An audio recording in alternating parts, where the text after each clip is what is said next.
Now, when we talk about blood cancer, what are the clinical features, how the person should feel? Sir usually blood cancer जो होता है, acute cancer जो होता है, वो बहुत खतरनाक बीमारी जो है। मेजॉरिटी ऑफ द लोग वीकनेस होता है, बहुत सुस्त।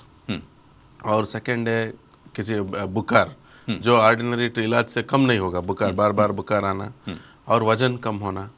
और नेक्स्ट है ब्लीडिंग होना, मुंह से नाक से किसी जगह में ब्लीडिंग होना, और हाथ में पाँव में किसी जगह में ब्लीडिंग का चुके चुके मतलब एक स्पॉट्स के जैसा आना, और पेटिकल स्पॉट जैसा, पेटिकल स्पॉट जैसा, और पेट में फूलना, और गला में और बगल में सब जगह में लिम्फ नोड्स का बड़ा बड़ा मोटा मोटा होना, ये सब कॉमन सिम्टम्स है। और उसके साथ पूरा शरीर में दर्द रहता है मेजॉरिटी ऑफ द टाइम्स।